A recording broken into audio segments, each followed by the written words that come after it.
It will be the safest, most advanced spacecraft ever built, and it will be flexible and capable enough to take us to a variety of destinations, including Mars. In December 2014, Orion completed its first successful flight test, yielding millions of elements of data to provide unique insight into how to improve the spacecraft's design so that it can safely send astronauts to Mars and back. Hey everybody, my name is Matt Pruitt, and I'm a manufacturing engineer here at NASA's Marshall Space Flight Center. Today we're going to take a look at a very important piece of hardware. You guys are probably familiar with the Orion spacecraft. The Orion spacecraft is what NASA's going to use to send men and women into outer space for exploration missions. Well, here at NASA Marshall, we have the heat shield from that spacecraft that flew back in December of 2014, the EFT-1 mission. We've had the heat shield for about a month here in our 7-axis milling machine facility, and you can see the 7-axis milling machine there. It's the very tall blue structure, and it's capable of removing very small amounts of materials very precisely, and that was very important for a piece of hardware that's as important as the heat shield you can see here. So the heat shield during re-entry was exposed to about 4,000 degrees Fahrenheit, and that was as the atmosphere was rushing around the heat shield. It got very hot. And protecting the crew and hardware of the space capsule from the heat of re-entry is very important. And that's what this piece of hardware did. That's why you see the black coloration at different locations on the heat shield. The reason you don't see it everywhere is because we're about halfway done with the job of removing this material and preparing these samples, which is what the squares and rectangles are, for testing out at NASA Ames and NASA Johnson, which are two other NASA centers. They'll be performing thermal and structural tests of this material to see whether or not it's in fact the best material for the job.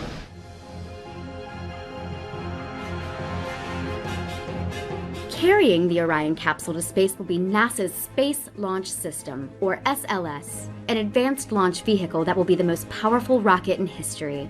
The SLS is a deep space vehicle capable of extending our reach into the solar system. With unrivaled life and cargo capacity, NASA will launch people and payloads farther into space than ever before. Hi, my name is Peter Ma, and this is the Space Launch System rocket.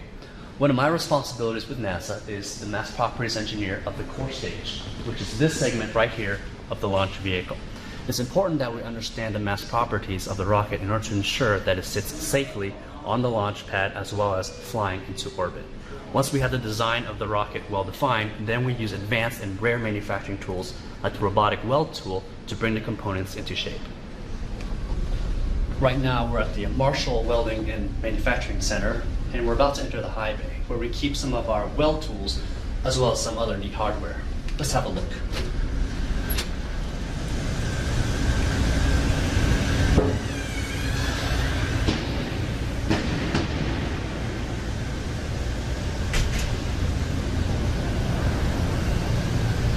So what we have here is the robotic weld tool. One of the neat capabilities of this tool is its ability to mold and shape itself around the hardware that it is manufacturing for welding. This allows NASA to make schedule and cost savings prior to and during manufacturing flight hardware.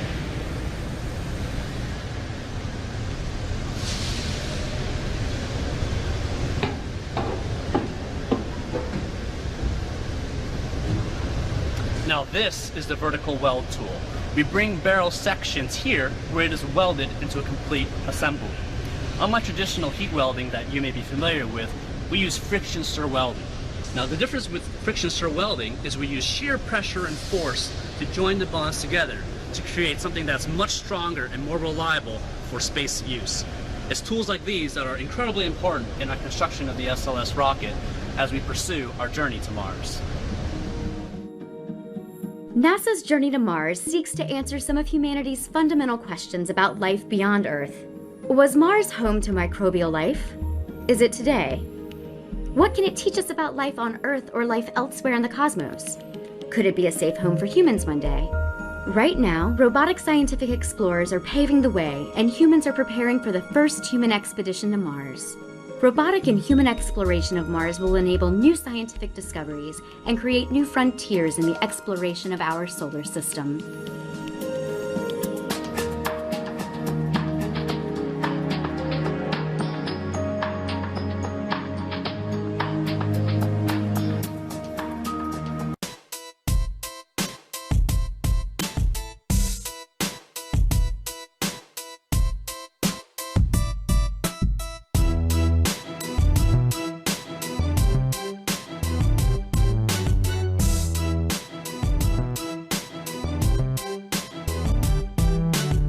Hey everyone, welcome to Earth Expeditions. Today we're taking you to the North Atlantic. We've got a team in the field right now. Actually, we got a team on the ocean and in the sky right now. Let's check in on the researchers.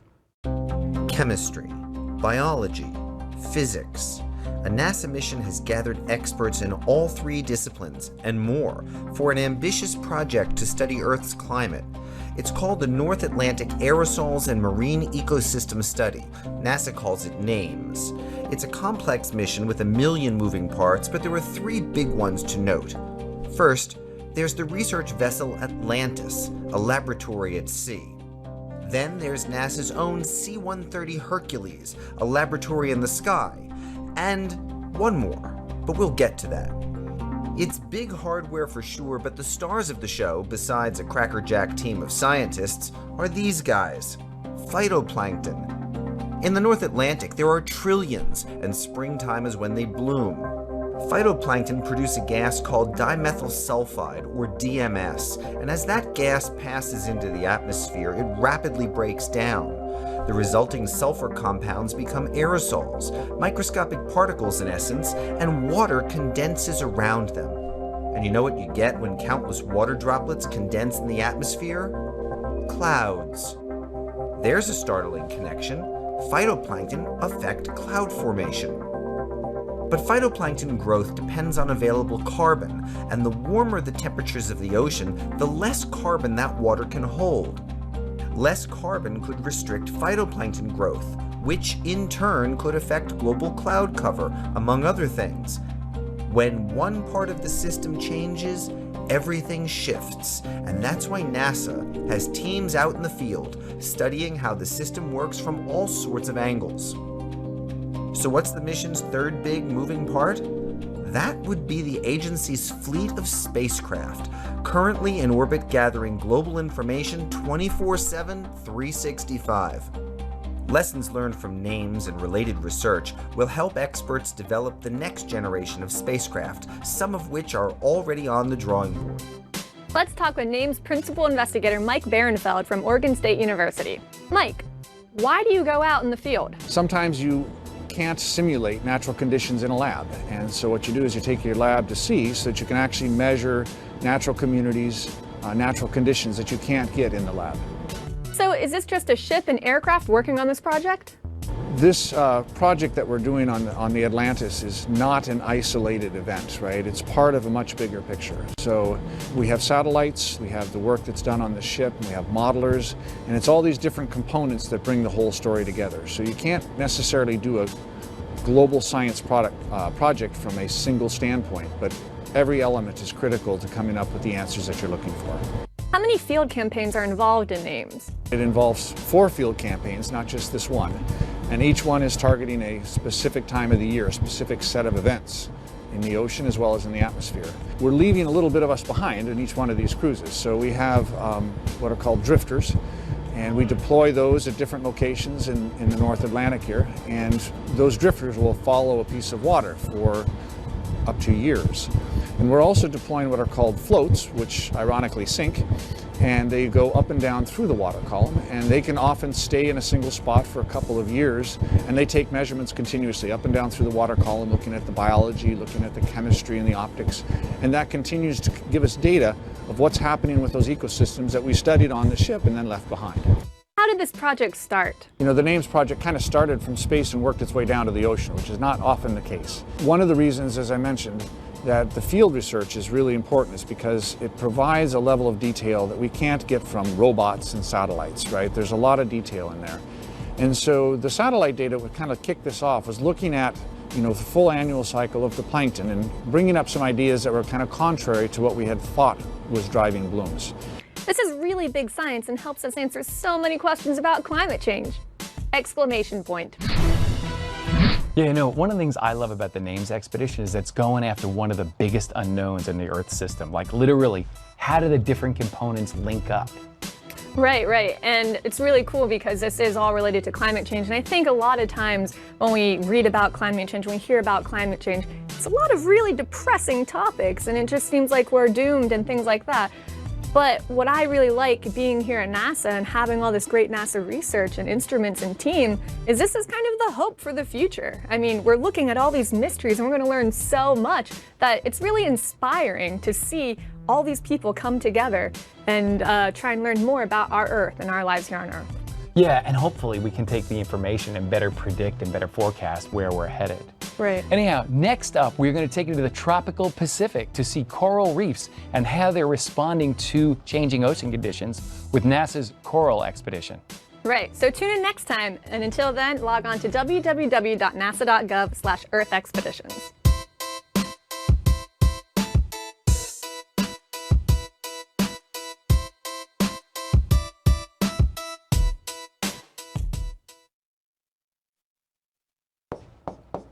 Tom, what are you drawing? I'm drawing phytoplankton.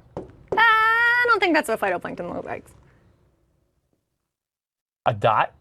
Yeah, they're microscopic organisms.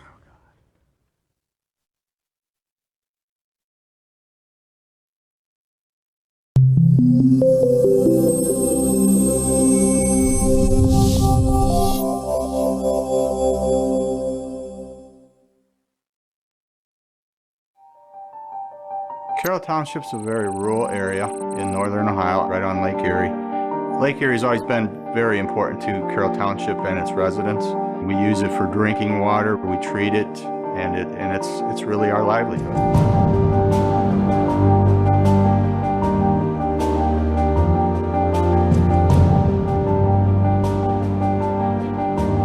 In Lake Erie, for what unknown reason, suddenly the toxin level spiked, and that got through the treatment system.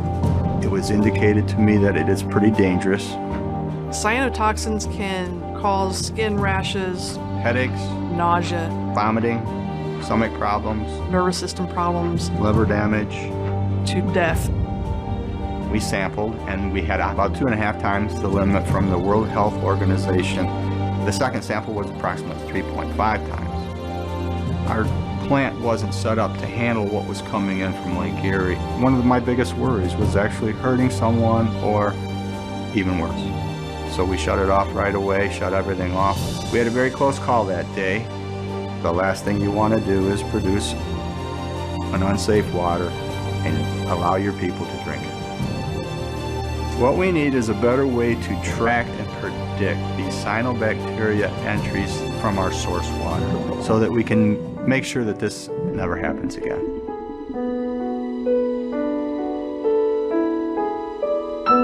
A lot of times we'll find out after the fact that there's a problem with cyanobacteria in the water because the blooms already occurred.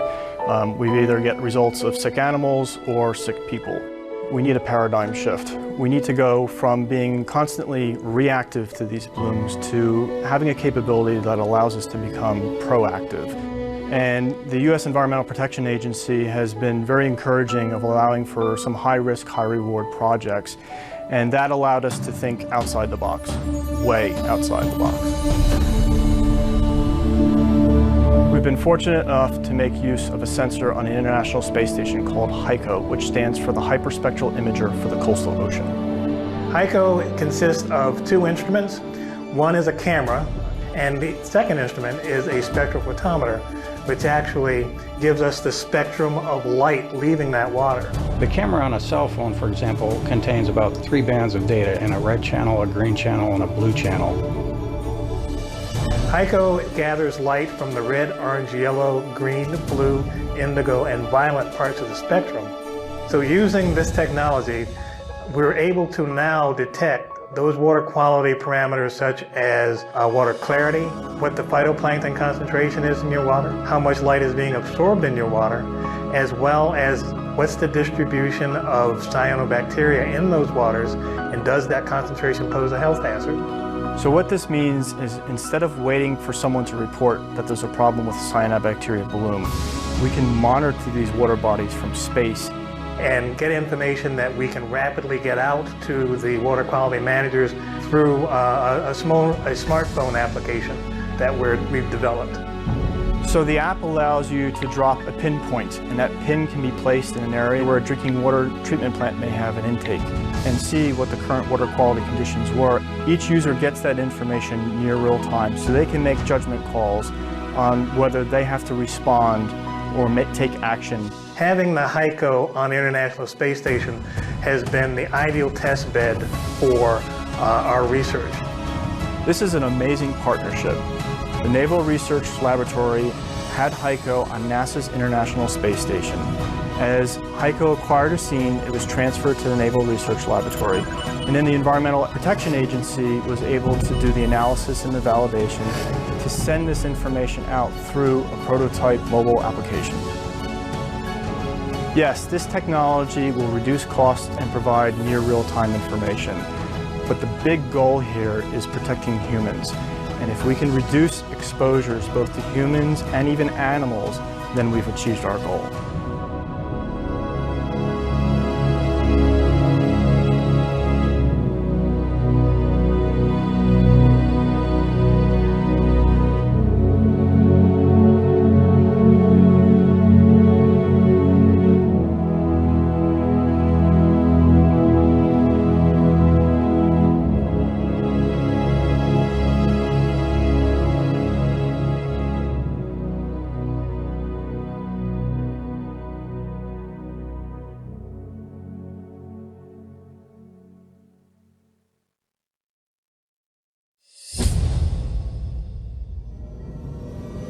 The journey to Mars and back will be a long one. Up to 3 years in an enclosed space with a small group of people. This mission stands to be more stressful than any that have come before it. Astronauts will be isolated and confined for long periods of time. They'll have to conduct critical tasks under tight deadlines. Far from home, separated from family and loved ones. All this, combined with living in a weightless environment? It all contributes to physical and psychological stresses that we'll need to be prepared for. The time and stress of the mission could lead to changes in sleep patterns, Depression, fatigue, a lack of motivation, irritability, and could even cause prolonged conflict among your crew. If this happens, the team could break down, possibly even jeopardizing the mission. But we're working on it. Today, aboard the International Space Station, we're testing new technologies that could help regulate sleep patterns and combat fatigue. We're learning more about how isolated crews perform and interact, and how the brain responds to the stresses of prolonged spaceflight. We're going to Mars. It won't be easy, but because of the research we're doing today, on the ground and aboard the International Space Station, we'll be ready.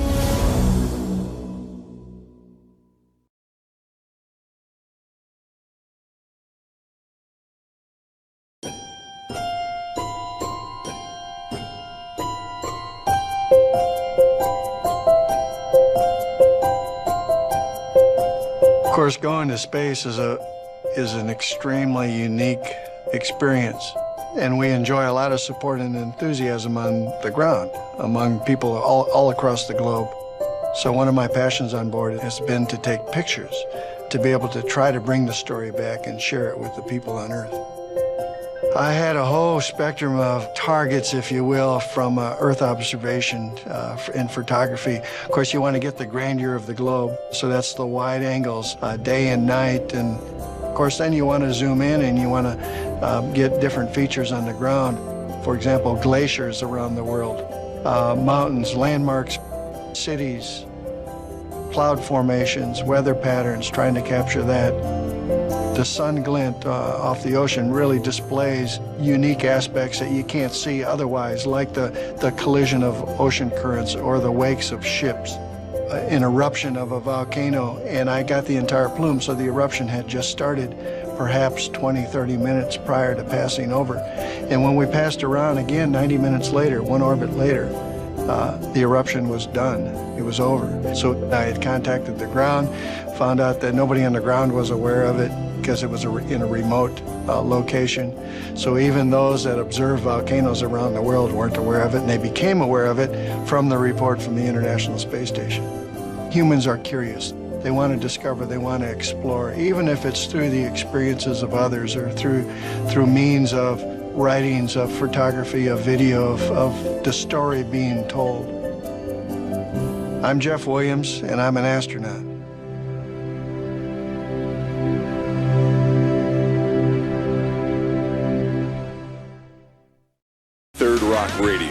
America's space station. Its ongoing mission: explore new worlds of music. Tell the story of those who fly, build, and dream. Rock radio from space. Streaming live from thirdrockradio.net.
fascinating to me about Juno are the unknowns.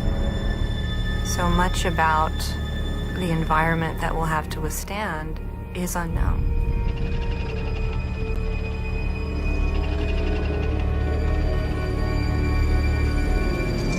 Nothing's really certain about what's going to happen.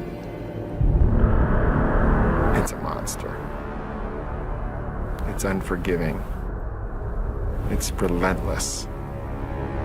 It's spinning around so fast, its gravity is like a giant slingshot, slinging rocks, dust, electrons, whole comets. Anything that gets close to it becomes its weapon. And it just so happens, deep inside this body are the secrets we're after. Secrets about our early solar system.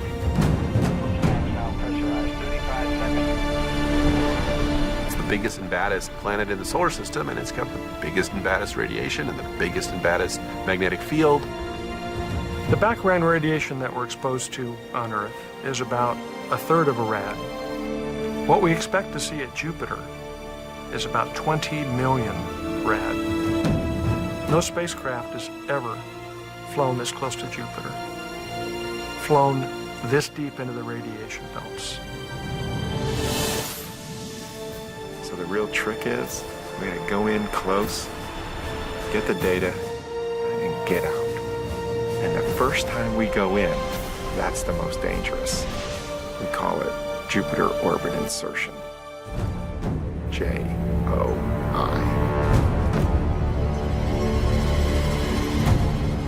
Nothing's really certain about what's going to happen.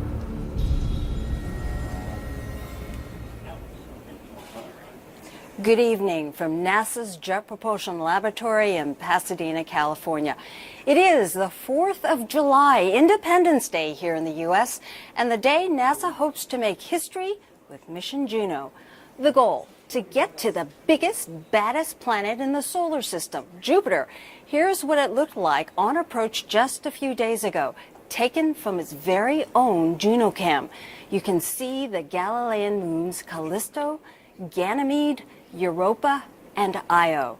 And tonight, Juno is poised to fly within 2,800 miles or 4,500 kilometers right over Jupiter's cloud tops. Hello, I'm Gay Yee Hill. We are in JPL's mission control for this critical event. This is the home of the Deep Space Network, the communications link, with spacecraft all over the solar system and beyond. Now, just a few feet from me is the JPL mission support area where lead mission planner Stuart Stevens is standing by with part of the team. The rest of the team is at Lockheed Martin in Denver. Lockheed is our partner in this mission, and Juno Deputy Chief Engineer Tracy Drain is there tonight. And as I said, this is a critical engineering event, which is why Stuart and Tracy will be giving us play-by-play coverage of tonight's maneuver. Plus, we have cameras in the science team area and the auditorium where hundreds of friends and family have gathered to watch this historic event. All right, let's begin with Stuart. And we need to kind of fill in people exactly what this maneuver is all about. Stuart, can you tell them what is orbit insertion? And I understand the spacecraft has already started. Hi, Gay. Yeah, this is Stuart Stevens. We're starting already to make this turn from our slightly off sun-pointed attitude to an attitude that'll put us in the right position to do the JOI burn.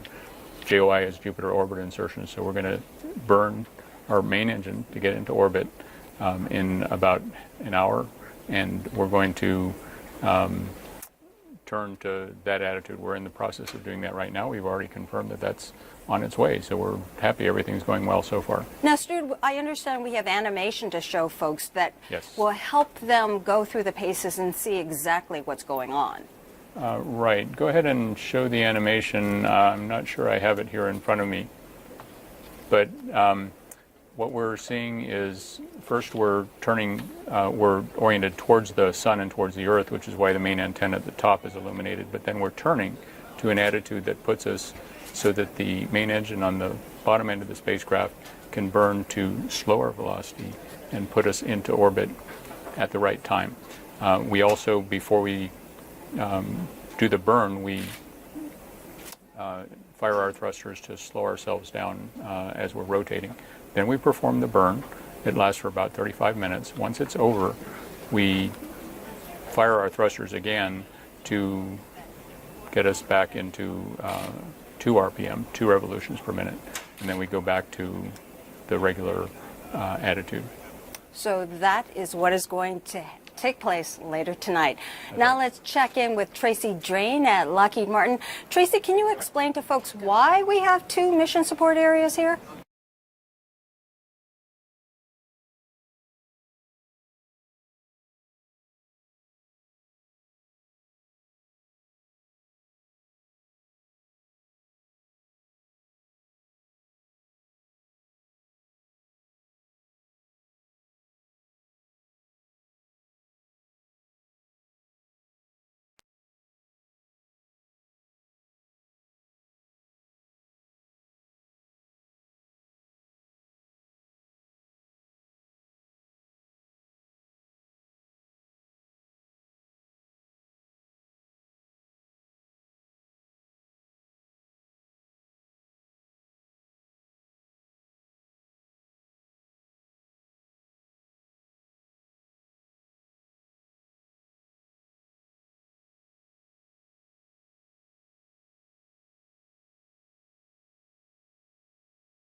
Yeah, Bill, seriously. You figure they would at least get their audio taken care of. Looks like we're just gonna sit here in silence until they find out or fix it.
We're going to stand by and listen to the MSA.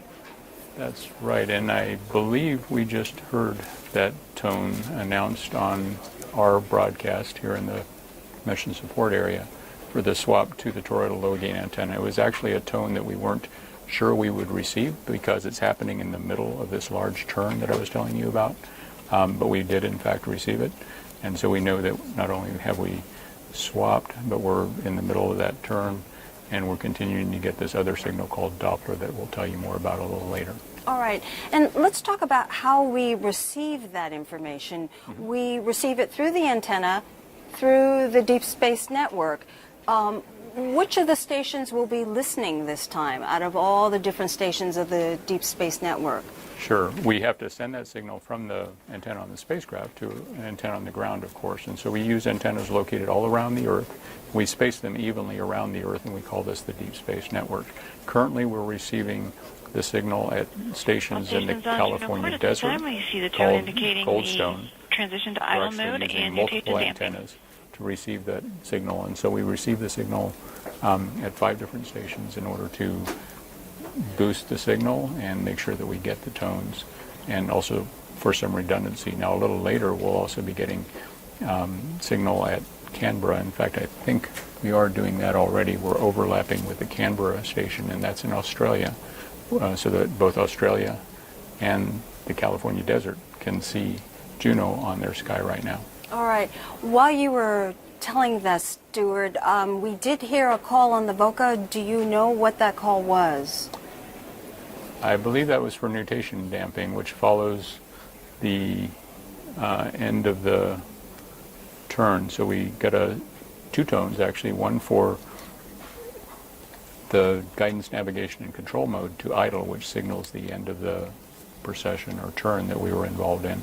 And then another one for the start of the nutation damping, the wobble damping that occurs afterwards. We're performing a big turn on a spinning spacecraft, so there's naturally a little bit of wobble that occurs after that, and we're actively damping that with our thrusters. We'll get another tone in a couple minutes that will signal the end of the nutation damping. So we're basically getting into position then. Right. Everything so far has been happening pretty much right on schedule. We couldn't be happier with it, the progress of things so far. Damping has completed, and we see the tone for the 3-pulse precession. So it sounds like the precession is complete and damping is complete, and we're in position. Is that right? That's right. We just get that tone, and in fact we get another tone indicating another precession or turn that's actually a cleanup turn, 3-pulse precession. Excellent. That will put us into even better position for the JOI burn. Oh, that's excellent. Thanks, Stuart. Sure, no problem. Well, Juno's instruments and camera were turned off 5 days ago to protect them during this maneuver. That means there will be no new pictures tonight. But we do have an interactive visualization that you can load onto your computer and virtually ride along with the Juno spacecraft as it arrives at Jupiter. Now, this computer simulation uses the mission's predicted data. It's called Eyes on the Solar System.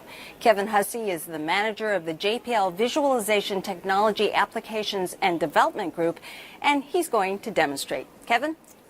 Thank you, Gay. The first thing you need to do is find the application and install it. So this video is going to show you how to do that.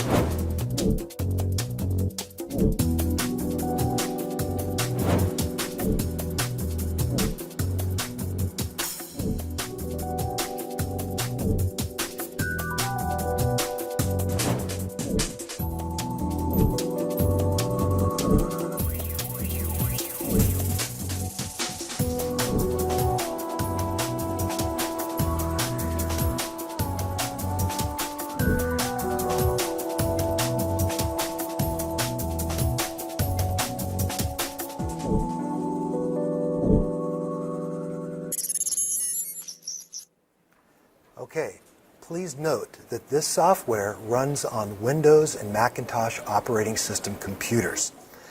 Now, we're going to go ahead and hit the Explore button. I'm going to take you quickly and introduce this module to you. This is Eyes on Juno, if you will. and it's a real-time interactive view kind of over the shoulder of the spacecraft, looking at whatever it is you choose to look at.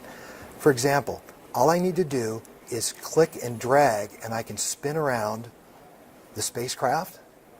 And in any of our EYES products, anything with a label has, you can click on it and you can fly there. So I'm finding Io at the bottom of the screen. I'm going to double click on Io. Now we are at Jupiter's moon Io, and we'll be looking back at Jupiter there shortly. You can see Juno coming over the North Pole. So these are a couple of EYES basics. Along the top, you have the different chapters in the software. For example, right now we're on the home screen. You can go to the mission screen. You can go to Juno orbit insertion, as well as a science chapter and one about the spacecraft. But I've already got a lot of mail about controls. For example, can we show the units in the metric system? Yes, you can. You go to the control panel and you click on the ruler, and it will toggle between the metric system and imperial. Let's take a look at the mission module. So when we click on this, we are able to look at the different either mission phases or mission events. Let's take a look at a mission event. The Earth flyby, you can see it's on the list here. So if I click Earth flyby, I'm going to be able to see this from two perspectives. In the picture-in-picture, you're going to see a view over the shoulder of Juno, seeing how the Earth would appear. And in the screen to the left, I'm scrolling in, and you can watch Jupiter as it slingshots past the Earth and heads out toward Jupiter. Now, if you look down at the bottom left of the screen, you have the time. This was October 9th, 2013. All right, so you get an idea. You can go back in time. You can go forward in time. I'm going to move us now to the time or the chapter about Juno orbit insertion. And what I'm going to do is I'm going to click home, and then I'm going to click Juno orbit insertion. And now we have a special features here that allow you to do several things. You can turn on artistic renditions of scientific model output. For example, here's a model of the radiation fields at Jupiter.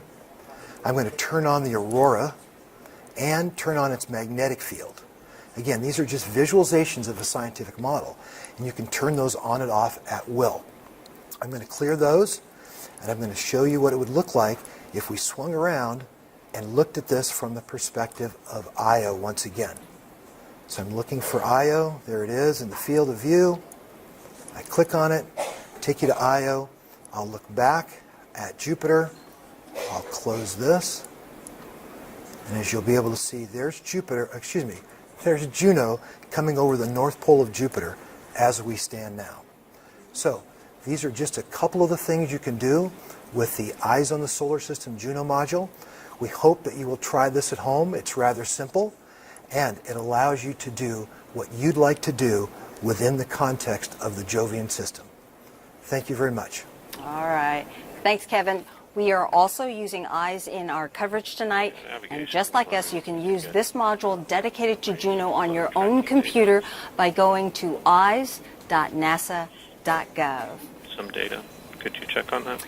And let's check back with Stuart right now to see what's going on. Sure, Gay. It sounds like we already received our tone for the start of the spin-up to 5 revolutions per minute. This is the spin-up that I was telling you about earlier that takes us from 2 revolutions per minute, our normal spin rate, to 5 RPM, which is what we're going to use to be a little bit more stable for our JOI burn. So we're already in the right attitude. Now we're going to spin up to 5 RPM and be at the right spin rate. And then there's just a couple of other little things to do before we start the burn. So everything is looking good.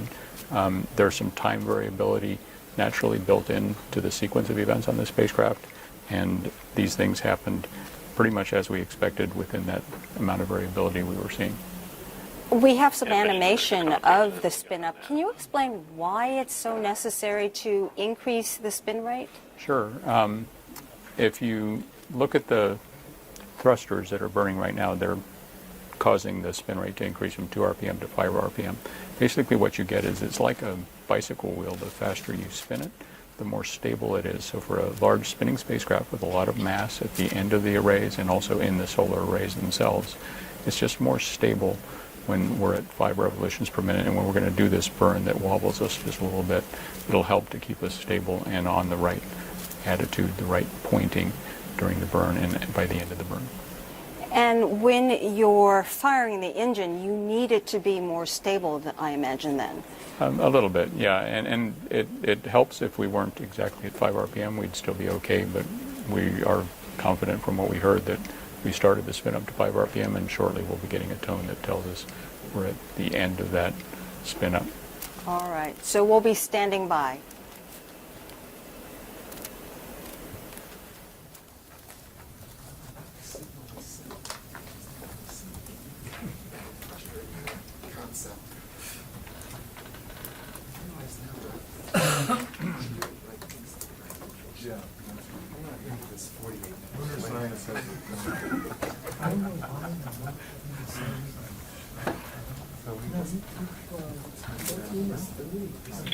Systems, this is Nav.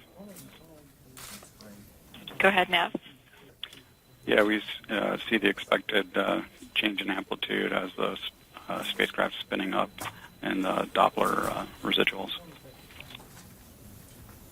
Copy that.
All stations on Juno Court. At this time, we see the tone for idle mode, indicating the spin is complete.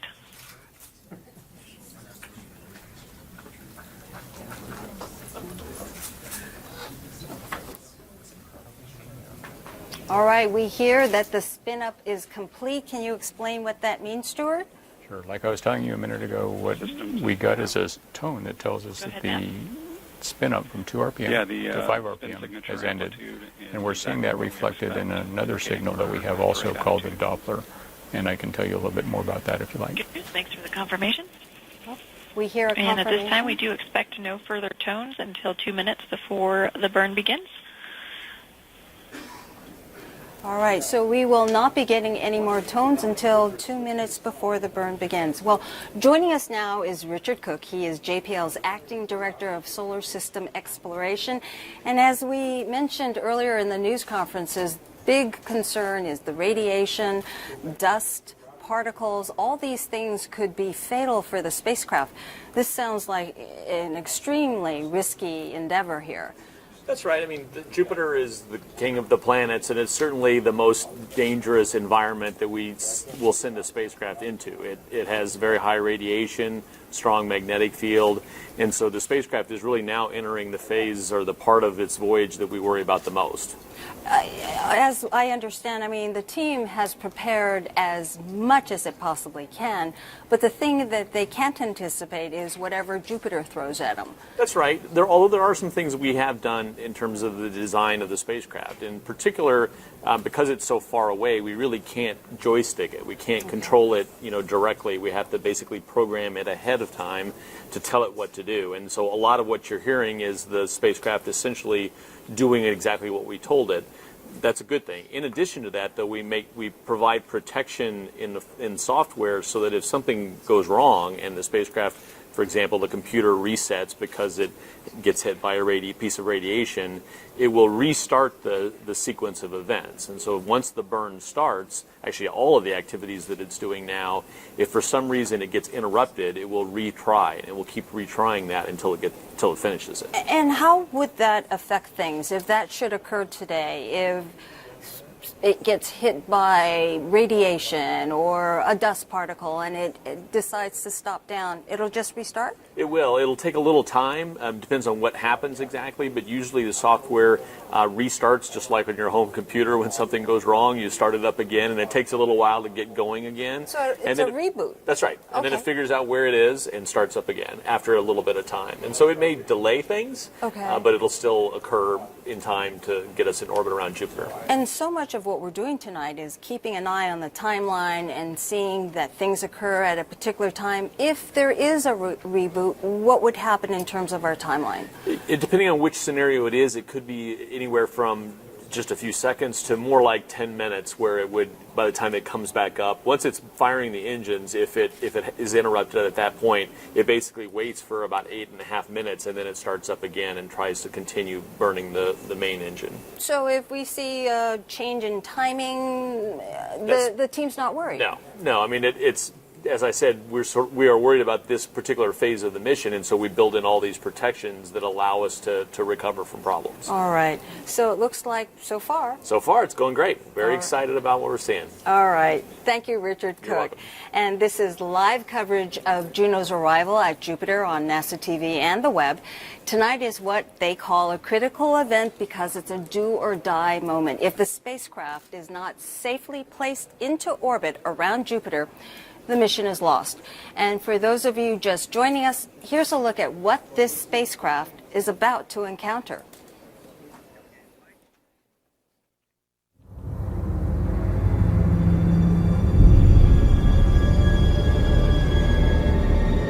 The scariest thing to me about Juno are the unknowns. So much about the environment that we'll have to withstand is unknown.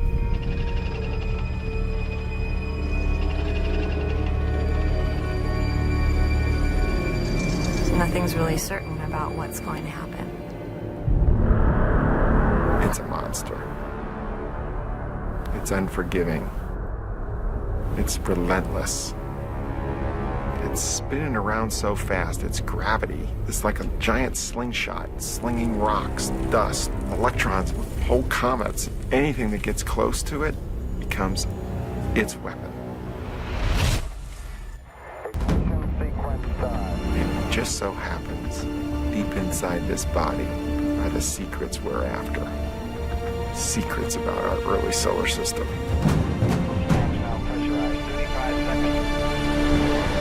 It's the biggest and baddest planet in the solar system, and it's got the biggest and baddest radiation and the biggest and baddest magnetic field. The background radiation that we're exposed to on Earth is about a third of a rad. What we expect to see at Jupiter is about 20 million rad. No spacecraft has ever flown this close to Jupiter, flown this deep into the radiation belts. So the real trick is, we're gonna go in close, get the data, and get out. And the first time we go in, that's the most dangerous. We call it Jupiter orbit insertion. J-O-I. Nothing's really certain about what's going to happen. And it's a minute past the hour. We are not too far off from the start of the main engine burn. That takes place at 8:18 Pacific time. The engine will burn for 35 minutes to slow the spacecraft by about 1,200 miles per hour, 540 meters per second. So it can be captured into the desired orbit, which is a 53-day orbit around Jupiter. Right now, let's check in with Tracy Drain with the team at Lockheed Martin. Tracy, how is the spacecraft doing over there? Hi, Gay. The spacecraft is doing just great. We recently heard that we got spun up to 5 revolutions per minute, just as we expected. And right now I'm here with Kristen Francis, who is our guidance, navigation, and control lead out here on the team in Lockheed Martin. So, Kristen, why don't you tell us a little bit about what a guidance, navigation, and control engineer does on a mission like Juno? Sure. So as a guidance, navigation, and control engineer, I'm primarily focused with attitude determination and attitude control. By attitude determination, I just mean where the spacecraft is pointed in space and how it knows where it's pointed. So unlike here on Earth, where we have a compass or GPS to know where we're headed, you don't have those things in space. So a spacecraft like Juno has to use the stars in order to navigate. Just like many of the early explorers, like Columbus or Magellan, used the stars to navigate at sea. That's how Juno navigates in space. Which is pretty cool. It's kind of like old meets new in our space age, right? Exactly. So that was attitude determination. What about attitude control? So attitude control is our ability to change or maintain the spacecraft's pointing, spin rate, or velocity. So for very small changes, like turning the spacecraft or changing its spin rate, like we saw it just do, we turned to the burn attitude and we spun up to 5 RPM.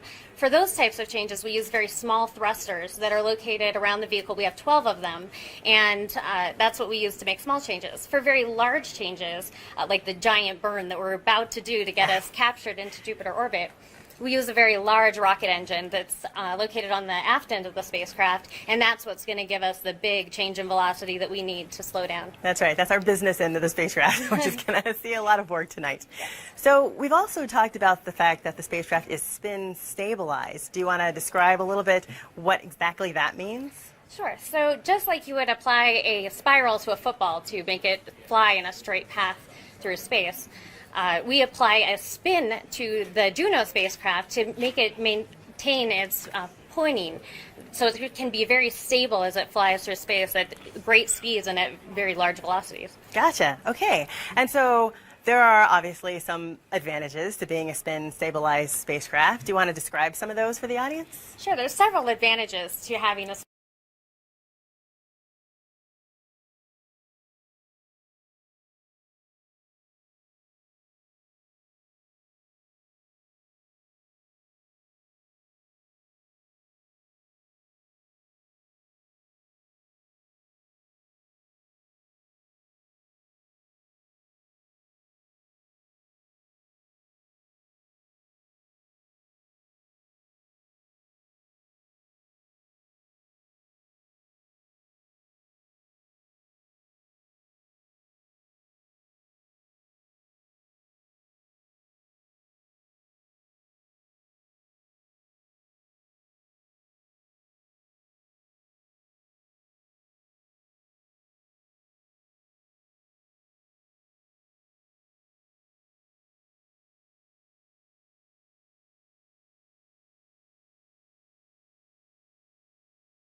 All right, Stuart, we are just about a minute away from the main engine burn.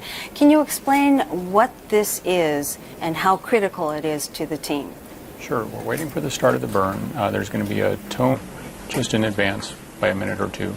We'll get a tone or two right at the start of the burn. And this will indicate that the burn has started the burn.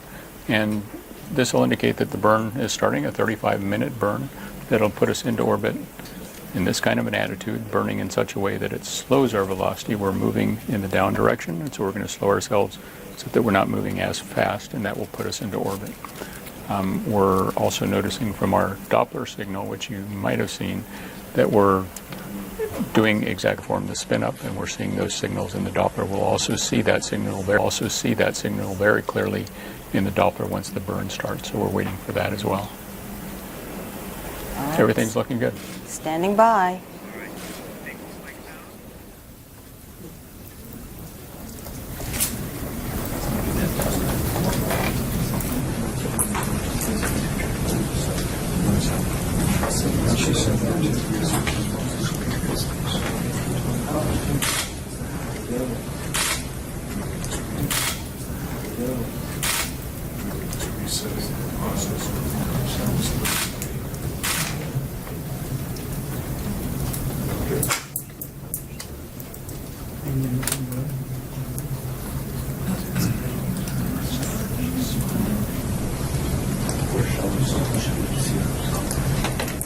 Systems, this is Nav.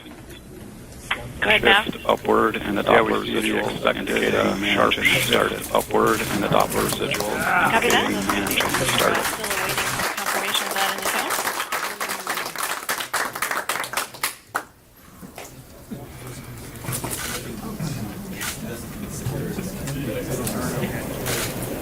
All right, the main engine burn has started, and that will continue for another 35 minutes. And that's the time they need to put this spacecraft into a 53-day orbit. That is the orbit that they are looking for. And while we wait, let's check in again with Tracy Drain over at Lockheed Martin. Hello, Gay. Yes, we're all very excited to hear that the burn started on time. That's the whole reason why we're here tonight. So the team is really, really happy about that. But for now, we're going to take a minute, have a little bit of a breather, and have a conversation with Will Santiago, who is our thermal lead on the project. So, Will, why don't you explain to our audience what it is that a thermal engineer does on a mission like Juno? As the Juno thermal engineer, we're primarily responsible for making sure all the temperatures are within the limits. So we have the electronics in the vault, for example, that want to be operating at room temperature to optimize the performance. At the same time, we have these instruments like GIRM that detects heat. It is looking at the auroras in the infrared spectrum. So it needs to be really cold to make the instrument the most sensitive possible. So we have all these computer models that allow us to predict the temperatures and also the power, the heated power that we use in the spacecraft. Okay. And so when we talk about JOI, right, there's a lot of challenges associated with JOI. There are also thermal challenges associated with getting into orbit. Can you describe some of those for us? So during JOI, which is happening right now, of course, we are at the JOI attitude. That means that the solar panels are pointed away from the sun. Right. And that means that the temperatures of the solar panels drop very quickly, and we're seeing temperatures on the order of minus 300 degrees Fahrenheit. Yeah, colder than anything else here on Earth. Absolutely. They were designed for that, so the engineers early on in development took that into account into the design. At the same time, JOI itself, we had the main engine burning right now, and that means we're seeing temperatures on the order of 2,000 degrees Fahrenheit, if not more. So JOI itself has all these extreme temperatures environment. It's one of the most unique phases of the mission for us with respect to all the thermal gradients that we see on the spacecraft. Yeah, that's pretty crazy. And speaking of unique and environments, with our spacecraft going into orbit at Jupiter, we have a unique electronics vault where we put the electronics to protect them from the environment. There are some thermal challenges associated with that too, right? Absolutely. The vault itself is relatively small, and we have all these instruments packaged in this really, really tiny space. So we have all these electronics that are generating heat, just like your computer would at home. But there's no fans, there's no air in space, so we had to figure out a way, how do we get rid of the energy? So the vault along the walls have these louvers that are just like window blinds. They open and close based on the temperature. So when the temperature of the vault gets a little bit too warm, the louvers open and expose this radiator panel. It's not a hole, it's just a coating on the vault that allows us to reject the heat out to space. And once the temperature drops back down, there is the louvers kind of close automatically, and that's how we save heater power, because we use quite a bit of heater power on thermal. Oh, that's right, yeah. So one of the things that Kristen mentioned earlier is that we don't have reaction wheels, that saves us on power. Thermal is one of the most power-hungry subsystems on board the spacecraft. You guys use what, like half? We use over half of the power, so it was very important for the design early on to take into account all these considerations to make sure like we were tightly insulated.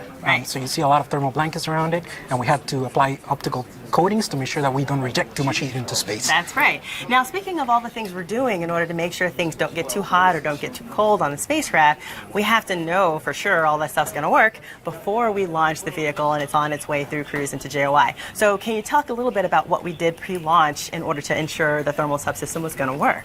All right, so the spacecraft was built here at our Lockheed Martin facilities in Denver, Colorado. Once it's all insulated and buttoned up, we actually transport it over to a building next door that has this large thermal chamber. It's called the Space Simulator Lab. And we take the spacecraft and we raise it up and we drop it into the chamber, and then we close the chamber and pull all the air out of the chamber, just like the vacuum of space. And we start flowing liquid nitrogen along the walls, temperatures on the order of minus 320 degrees Fahrenheit. So it's really cold. The chamber also, on the other hand, has lamps to simulate a solar load. And during a 3-week period, we go through hot and cold cycles on the spacecraft. We power all the instruments. We power the spacecraft components to make sure they're operating just like they would in space. Okay. Now, I know we only have a little bit of time left, so the one thing I thought was cool you mentioned to me is that as our spacecraft is passing by the planet, we can actually sense the heat from the planet. Can you say just a few words about that? So the Jupiter formation days, it's still hot. It's still cooling off from the days of solar system formation. So as we pass by the planet, we actually can detect temperature increases just because of the heat of Jupiter blasting the spacecraft for a short duration of time, but we see a little bit of heat pulse in the telemetry, and we expect to see that during JOI. That's pretty cool. So we're going to let Will head back to his console and continue keeping an eye on the tones as they come in, and pass it back to you, Gay. Thanks, Tracy. Thanks, Will.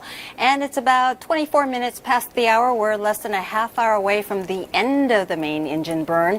Mission Juno is a partnership. JPL manages the mission for Principal Investigator Scott Bolton of the Southwest Research Institute in San Antonio, Texas.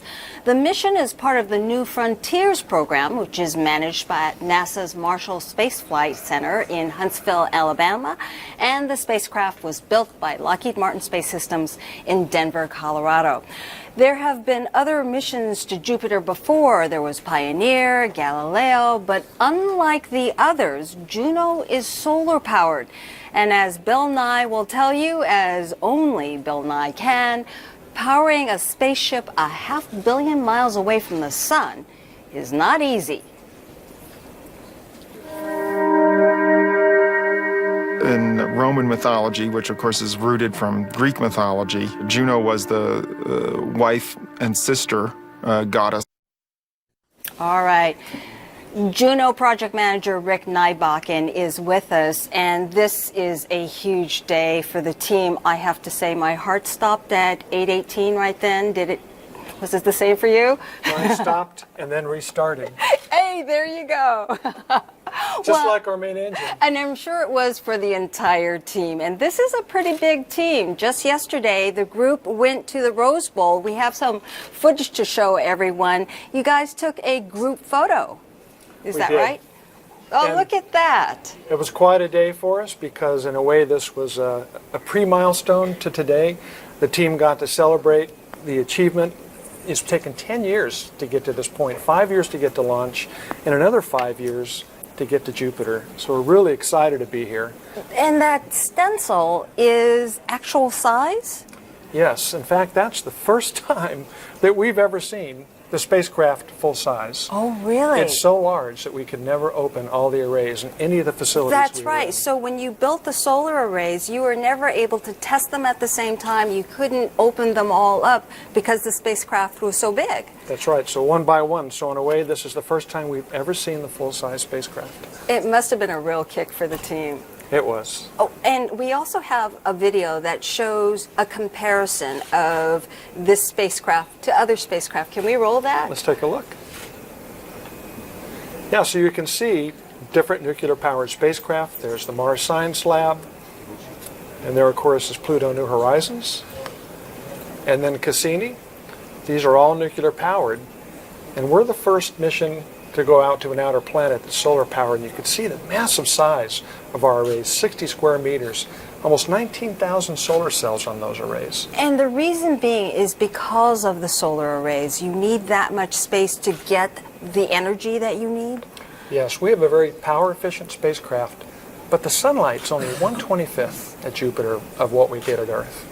And so we had to take these solar cells and determine how well they perform under low light, low temperature, and radiation conditions, and then we size the arrays appropriately. Those arrays give us over 500 watts of power. 500 watts, 5 light bulbs, 5 100-watt light bulbs. Just like 5 floor lamps in your home. Wow. It's very power efficient. And let's give people an idea of how big it is. I've been told that it would fit into an NBA basketball court. Well, yes, in one dimension it's much bigger. It's not quite rim to rim, but it is massive. You can get a sense of the scale right there. It's a beautiful vehicle, isn't it? It is. And we talked a little bit about that, the design of a spinning spacecraft. It spins because it reduces the need for energy, and it's an old design, a relatively old design, a mature design. Yeah, there's not that many spinning spacecraft out there, but it gives us a lot of stability. It simplifies our operations, and we have a plethora, 8 science instruments on board. And just on the body of the spacecraft alone, we have 18 different sensors looking out to the side. And so the spinning spacecraft helps share all the viewing time. So all the instruments get equal observation time with Jupiter and space. And that's another thing, the fact that this spacecraft always faces the sun. So it's a polar orbit, but it never stops looking at the sun, except in a case like this when we have to turn away to burn our engines. That's right. If you're the sun, and this is Jupiter, the spacecraft comes in over the top, and all of its orbits are in this plane, so we never go into Jupiter's shadow. A pretty important requirement for a solar-powered spacecraft. Right. So we are getting close to the burn. We're partway through. Bring us up to speed. What's happening with the spacecraft right now? We've got some imagery of the burn. What's taking place? Bring us up to speed.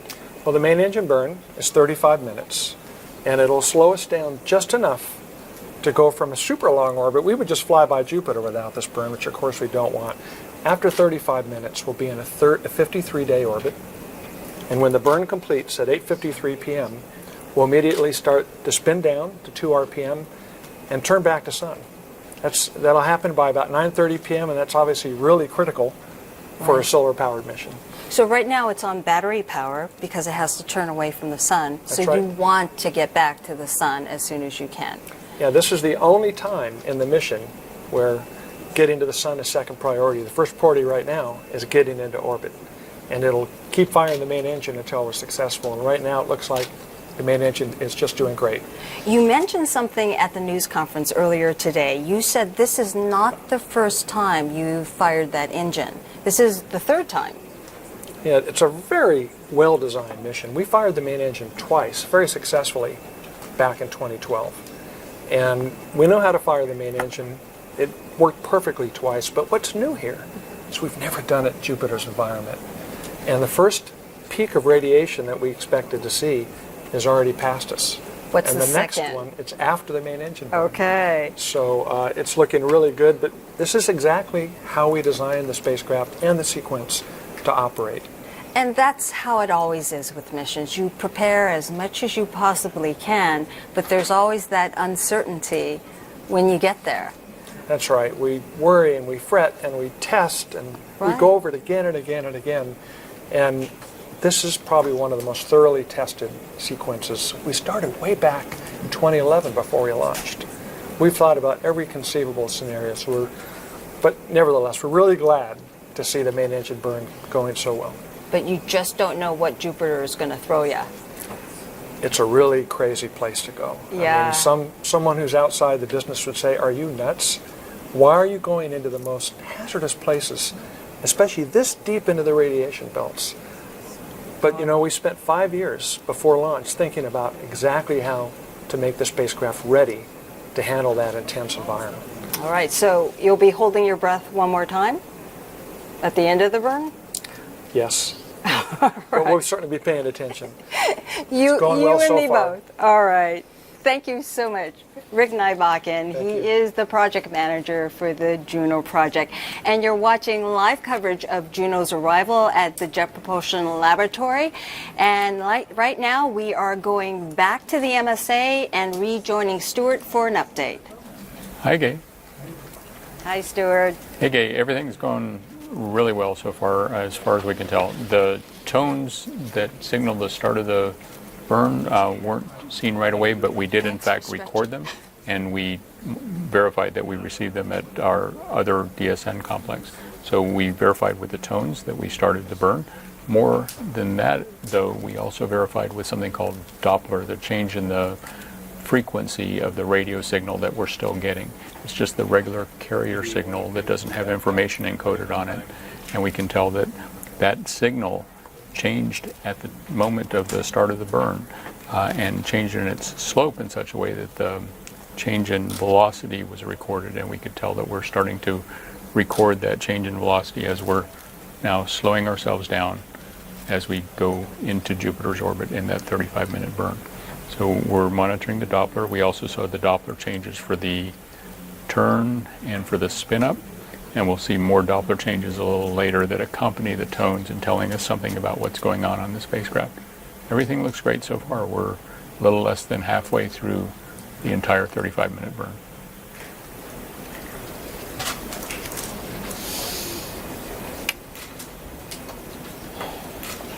All right, well, the primary goal of this mission is to improve our understanding of Jupiter's formation and evolution. The spacecraft will investigate the planet's origins, interior structure, deep atmosphere, and the magnetosphere. Juno's study of Jupiter will help us understand the history of our solar system and provide new insights into how planetary systems form and develop in our galaxy and beyond.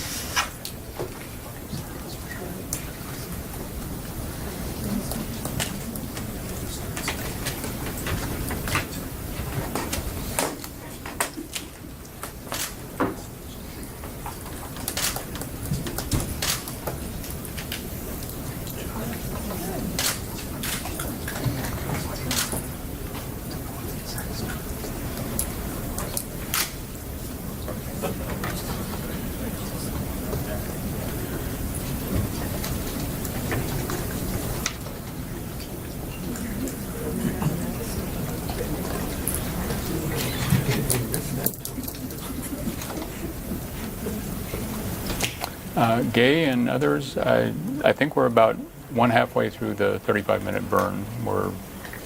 We've got another halfway to go, but what that means is that we started the burn on one side of Jupiter's equator, and we're going to end it on the other side of Jupiter's equator.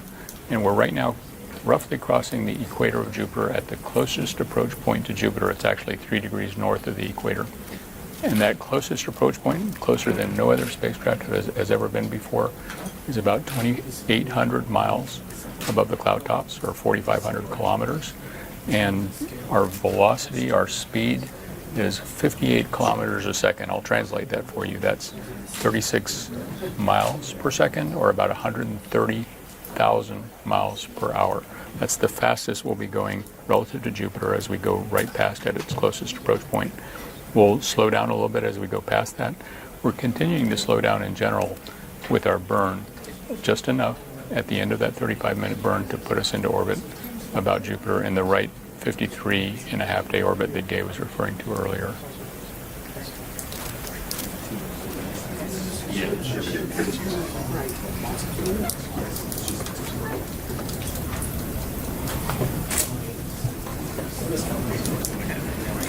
Mission names are often acronyms. For instance, MSL means Mars Science Laboratory, or OMG stands for Oceans Melting Greenland. But as Principal Investigator Scott Bolton explains, Juno is named after a goddess who could see through clouds. In Roman mythology, which of course is rooted from Greek mythology, Juno was the wife and sister goddess of Jupiter, or in Greek it was Zeus, and the Greek name for Juno was Hera. So they were companions, and Zeus, of course, was the king of the gods, and she was the queen of the gods, Juno. She was married and cared a lot about children and marriage and keeping everybody well-behaved and sort of like a good mother would. And Zeus was sort of being naughty with some friends and doing things, and he saw Juno looking down at him or starting to come close to him. So he cast a veil of clouds around himself and his friends and tried to hide his naughtiness. But of course, Juno was a fairly powerful god herself, and she saw enough that she said, okay, I'm suspicious, and kind of traveled down and used her powers to look right through the clouds and see the true nature of Jupiter and understand what he was really up to. And that's exactly what the Juno spacecraft does for us, is that it goes there with special instruments in a special orbit and uses its magical powers to see right through Jupiter's clouds and understand its true nature, which is holding these secrets for us about how the solar system formed and where we all came from. Scott Bolton, the PI from the Southwest Research Institute, joins us now. This has been your baby. How does it feel to be seeing us go through the burn like this? It is incredibly exciting. I mean, it's going well. The rocket's burning. We're slowing down and getting into orbit around Jupiter. It's so great of a feeling. Now, what are you watching out for as we go through this burn? Are there key moments that you're watching? So there's a couple of milestones that I think are really critical. One of them is the burn, the 20-minute mark on the burn, which we're coming up to really quick. We're at, 39 minutes past the hour. We're at it, basically. We're at it. And so that's a critical point, because although we're not in the orbit that we really desire, we probably burned enough that we're captured by Jupiter. It's interesting. We heard the team clapping just a little while ago. So they were clapping at the fact that we are technically, it may not be the orbit that you are hoping for just yet, but we are already in orbit around Jupiter. Right. Even if the engine stopped right now, I think we would just be in a very large orbit. Okay. So we've made the transition from being in orbit around the sun to being in orbit around Jupiter. At least that's the theoretical predictions, but it's right around that 20-minute mark, so we should have just crossed that. Every minute now is icing on the cake. We're getting better and better into the closer orbit that we want, which improves the science, gets everything that we want. And then there's another critical time, about a half hour after the burn stops, where we actually have to turn the spacecraft back to the sun. That gets us power positive again. Right now we're running batteries. Right? We can't get any power because the solar rays are not pointing at the sun. We've got to point that back to the sun so that the juices start flowing through Juno's veins again. That's what gives you the electricity for the rest of the mission. So for a solar-powered spacecraft, that's your lifeline. That's it. That's the critical time. You've got to get back on the sun. So we're not out of everything, all the risk, but the majority of the risk we've already accomplished. Earlier today, the team released a movie, the approach video, and we can run it and show people what you see as Juno comes in. It was taken up to 5 days ago, correct? Because you had to turn off your instruments. But here it is. What do you see when you see that? So what you're seeing actually is the first time that humans in any time in history have actually been able to see the motion of the heavenly bodies. I mean, this is how nature works. We've never actually been able to see it. This is what Galileo realized. That was what Galileo saw in the 1600s. Absolutely. He pointed the first telescope up at the planet. He was clever enough to realize that over a few nights, those stars near Jupiter seemed to change position. And he realized, oh my gosh, that means they're going around Jupiter. And of course, that changed our culture forever, because all of a sudden you had Earth wasn't the center. Here's something else that's got things going around it. That was a very profound moment for our culture. It changed us, our perspective on even ourselves and how we fit into nature. And now, 400, 500 years later almost, we're able to actually see the motion ourselves. This is the first time. We haven't even got a movie of any planet and moon together. And so it's great that Juno was coming in at this angle and had the right kind of camera to capture this motion.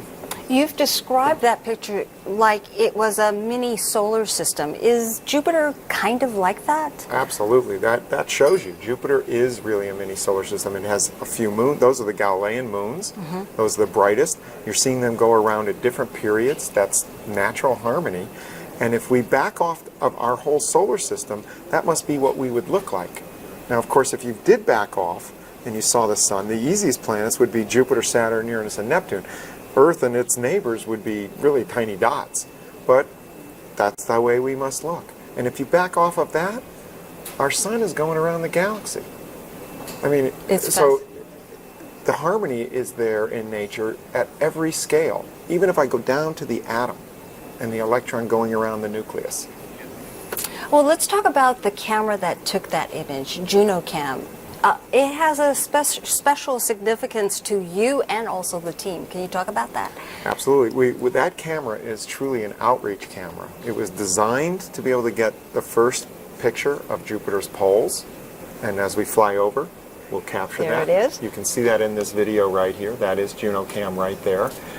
And Juno Cam is an outreach camera in the sense that you can go onto our websites and you can the raw data will be loaded up there for the public and schools to actually process themselves and create these images. And they can do more than that. They can actually go on the websites and help vote where we point the camera. So if they've got a special or favorite feature on Jupiter, like the Great Red Spot or some other little storm, they can vote, demonstrate why they think it's important. The public gets a chance to share in that vote, and whoever gets the most votes, that's where we're going to point the camera. And we'll have that up and running a little bit later in the mission. As we go into our prime mission, the public's going to get a chance to join our team and actually get the images and help decide where the camera points. And what sort of response have you received from schools, from teachers, from students? Oh, an incredible response. And we were just getting started, and a lot of the amateur astronomy community have jumped on board. Whole schools have jumped on board. We threw out a little experiment as we flew by the Earth a few years ago, and we didn't even have the website up yet, but we put the data out on the web, and while we were sleeping, in the middle of the night, we woke up and all these images of the Earth were already made for us. So it's great to see, citizen science. The public is joining our team, and we need them. And so they will have access to the actual raw data and be able to do what they will? Will they be able to work with the imagery themselves? They will. I mean, what we will load on is a little bit less than just raw, because that's a little difficult to deal with, but they will be basically each filter somewhat raw, arranged, and they can mix the colors the way they wish. They can bring out different features by dialing these things up. And doing what scientists do themselves. They can process them. Okay. They could make a little movie, with taking that sequence. Just like we just saw. All right. And not only that, we have Juno Cam, but I'm told that you also have some hitchhikers on board this spacecraft. Can you talk about that? I often get asked, do you have any passengers on board? And we do, but they're Lego minifigures. And we have Galileo on the left side. In the middle is Juno, the goddess. And on the right side is Jupiter with his lightning bolt. And what are they made of? They're actually made out of spacecraft-grade aluminum, and they're inside of our spacecraft. They're getting the ride of their life right now, and they've got the best view of any of us. And why did they decide to have these extra passengers, so to speak? So it was part of an outreach education program. LEGO's a very educationally minded company, and I wanted to reach out and help children work both creatively and analytically. And of course, when you're building Legos, you're doing both the mathematics and you're creating something new. And so we reached out to the company, and NASA embraced that and created a little bit of a collaboration. And we ended up suggesting if they wanted to fly some figures, they could do that. We helped, kind of jointly designed them. They made them themselves. Of course, I gave them the specs and what kind of metals to use and what to do, and then NASA tested them just to make sure everything was okay, and then we mounted them on the spacecraft, and off they went into space. All right. Well, we are just a few minutes away from the end of the burn, but what's going through your head? What are you most anxious about, and what are you looking most forward to as part of the science team? Well, now I'm a little more relaxed than I was before the burn started.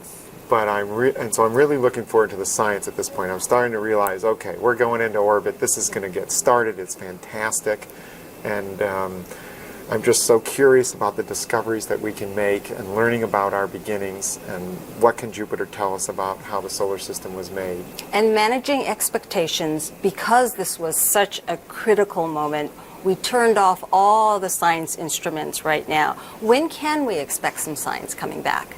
A couple of days from now, we'll turn the instruments back on, but our first orbit is 53 days long. And so we come back to Jupiter with all our eyes and ears open the next time, but that's not till the end of August. But we will have spectacular discoveries on that at that time. All right. Well, I know you want to get back in there. So thanks for joining us. Thanks for having me. Good luck to you, and we'll be all holding our breath. All right. Take care, Scott.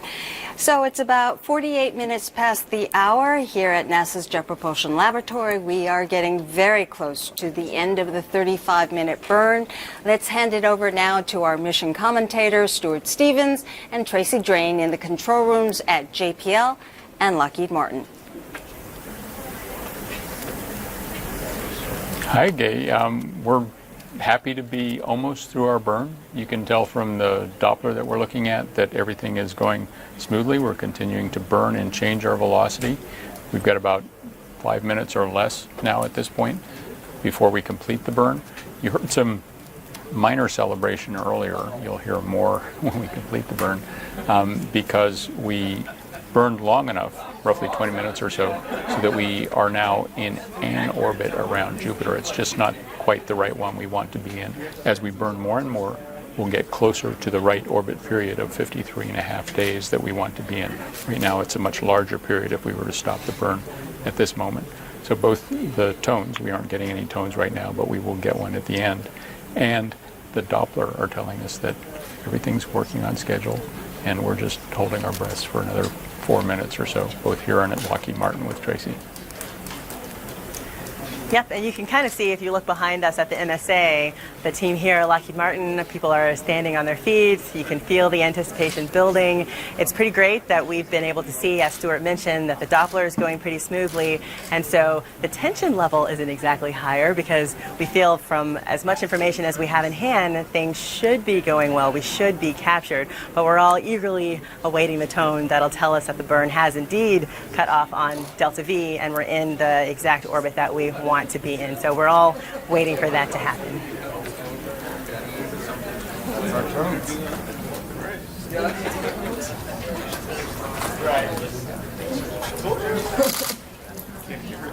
You can't hear it?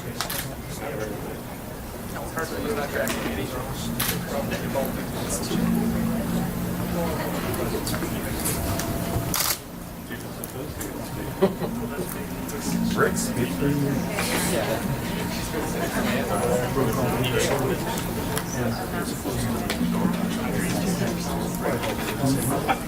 I'll tell you right now, Ed. That's a YouTube internet sensation right away. Exactly. Is the Bluetooth interfering? It's okay if I get fired at that point.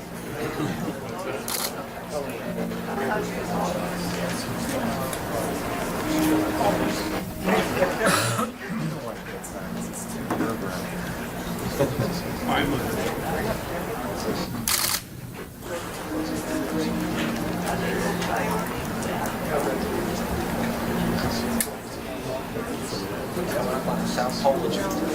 Oh no, it's probably because everybody's sort of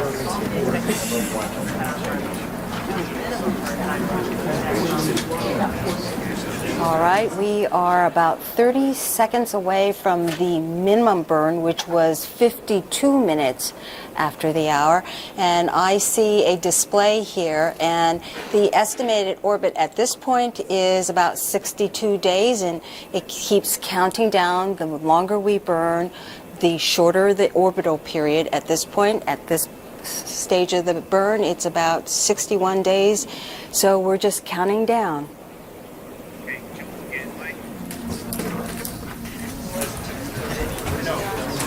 Oh yeah. It doesn't count until it's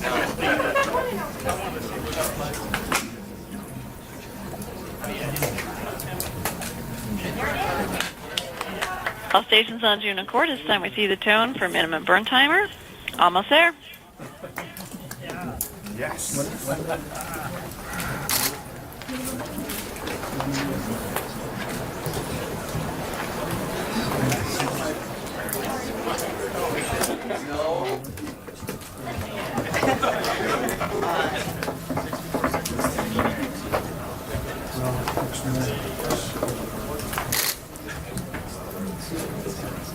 Where the orbital period is going to get small.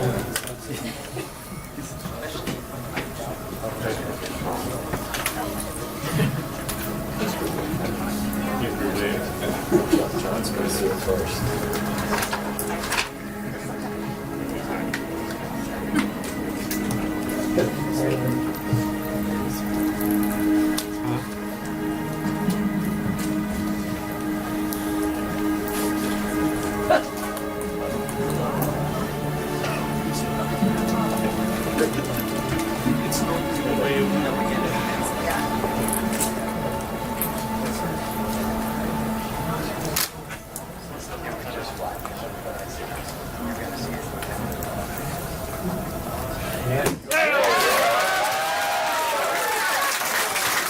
All stations on Juno Court. We have the tone for burn cutoff on Delta B.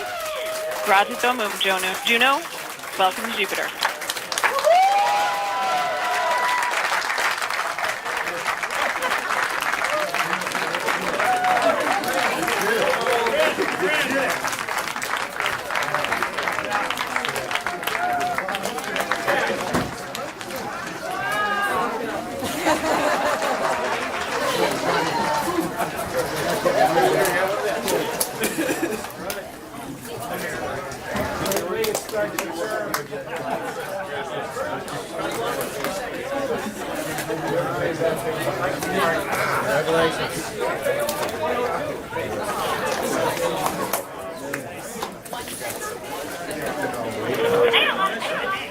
Systems, this is Prop. Go ahead, Prop. Based on the from the moon, burn time was 21:02 seconds, only differing 1 second off of the pre-burn predictions. Copy that. Welcome to Jupiter. At this time, we also see the tone for the spin down to 2 RPM started.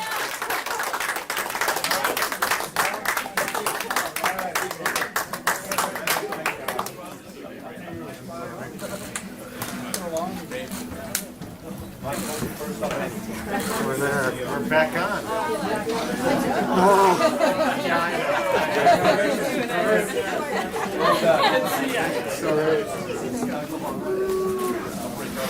Long time coming. Yeah. John? Congratulations, man. Can't beat that.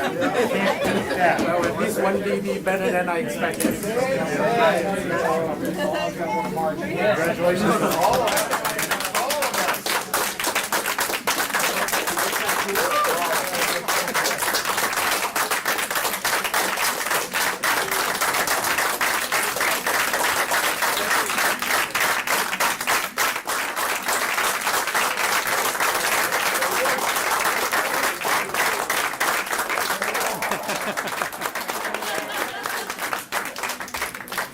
You're awesome. You're in orbit, aren't you? We're in it, man. We're in it. Yeah.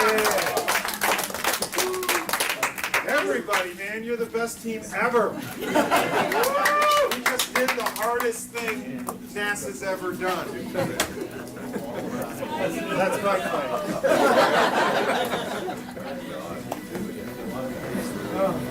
Well, we got to get sun pointed. Yeah. Now we got a few more things to do. And a big sigh of relief for the team here at JPL and at Lockheed Martin. And right now, NASA Acting Associate Administrator for the Science Mission Directorate, Jeff Yoder, is here. We are officially in orbit around Jupiter. How's it feel? It feels great. This is phenomenal. The fact that it's happening on your watch, how does that feel? You know, with over 100 missions in the Science Mission Directorate, seeing that an event like this just highlights the talent of the NASA, the contractor, and our partnership team to be able to just accomplish an incredible, difficult mission like this. It's just phenomenal. And the fact that we have accomplished, I mean, we are now in orbit at Jupiter. What does this mean? What sort of pathway does this forge for future missions?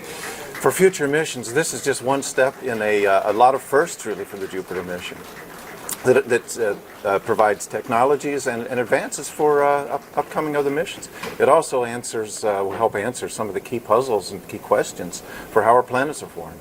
And what's ahead for the Science Mission Directorate? What's coming up? So we have a lot. Again, with 100 missions, we have a tremendous amount of opportunities. Coming up this fall, we have another mission called OSIRIS-REx, launches in the September time frame, that will go to an asteroid called Bennu, that will retrieve a sample and return. We also have a mission in partnership with NOAA, our other partners, that will take a mission called GOES-R that will launch later this fall, and another Earth science mission called CYGNSS that will launch in the November time frame. It's a constellation of 8 microsats. And then also some instruments that we will launch to the International Space Station, supporting both our Earth science and astrophysics missions. So there's a lot ahead for us. So you have a full plate. A very full plate. All right. Well, congratulations. Thank you. And many more successes ahead. Thank you. Thanks, Jeff. Well, let's go back to Stuart in Mission Control. You know, yes, we have the burn complete, but this is not the end of the workday for Juno. Can you explain? Sure. We're really excited to be in orbit now, but now that we've completed the burn, we've started our spin down to 2 RPM. We'll hear a tone shortly for spin down complete, and then we'll start some nutation damping, and eventually do a turn after the end of your broadcast back to sun point. We have to get sun on the arrays, and tomorrow we'll turn back to the Earth and do other activities. But right now we're just glad to be in orbit.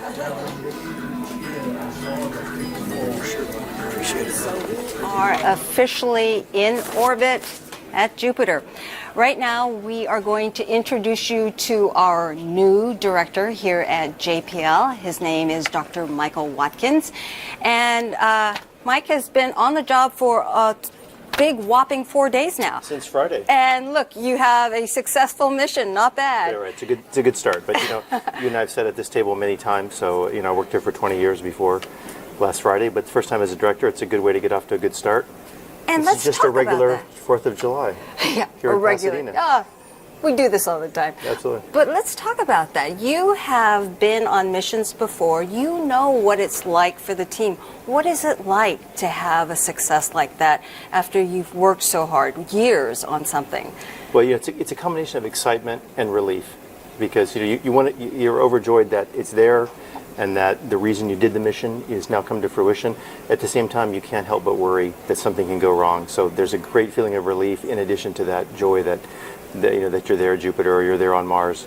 But don't forget that this is the beginning of the science mission, right? So Right. in some sense, it's the end of the voyage, but it's really the beginning of the science. So the reason we do these missions is to learn about Jupiter and to get all the great science out of the mission, and that's really what's just now starting for the Juno team.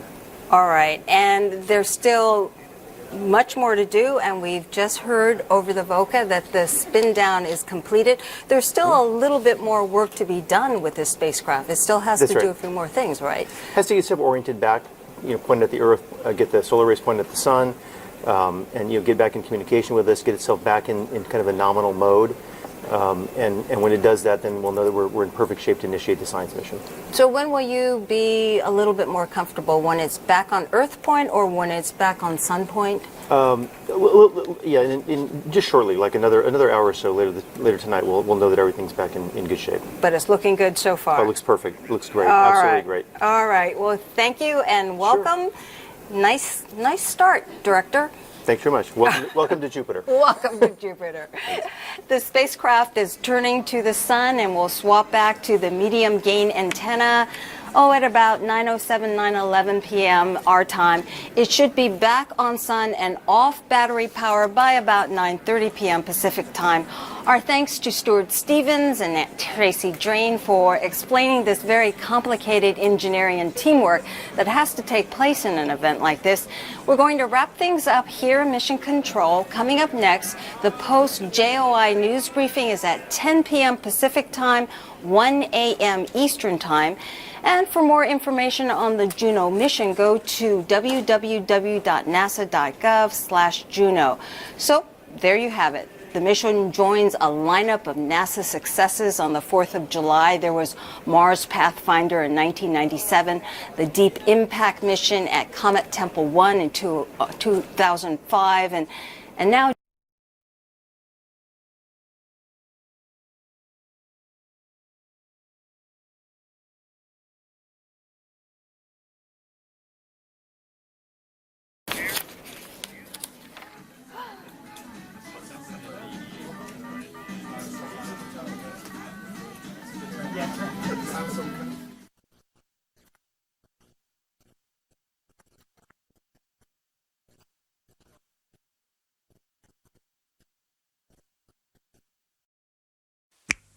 Hi folks, this is Brian May and this is NASA TV, taking us out into the solar system and beyond. Rock on. Guaranteed to blow your mind.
We have a number of microbiological experiments on board of the station.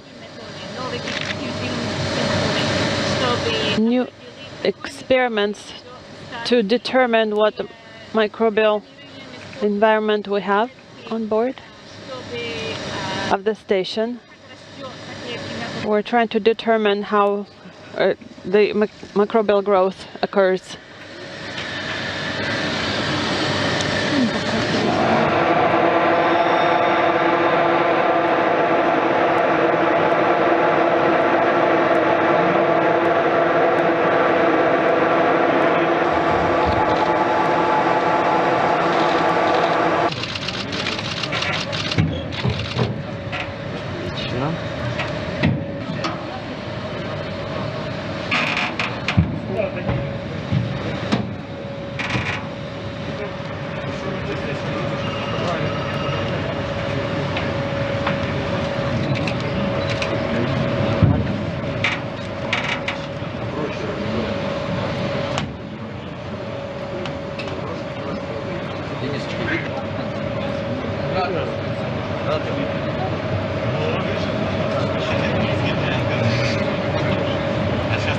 Ой, держи этот объектив.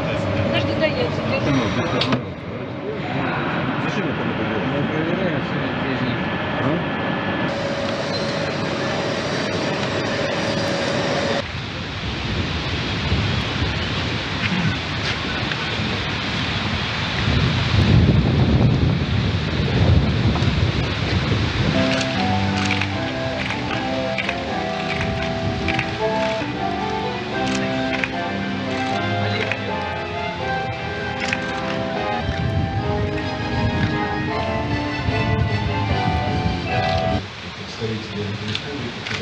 И слово для приветствия.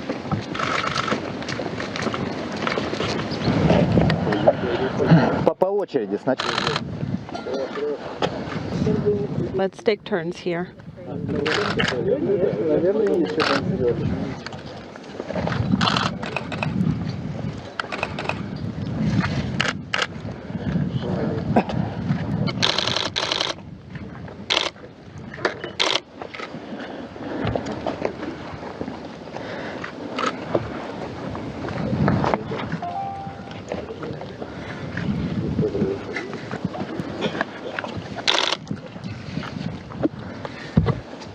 Отлично. This is great.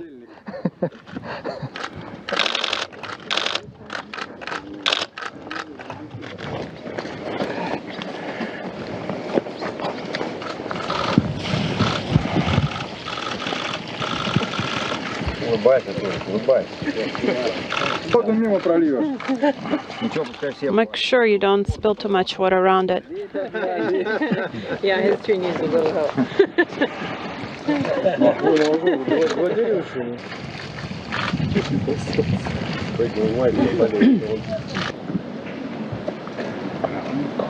На мое место, пожалуйста. Please go ahead and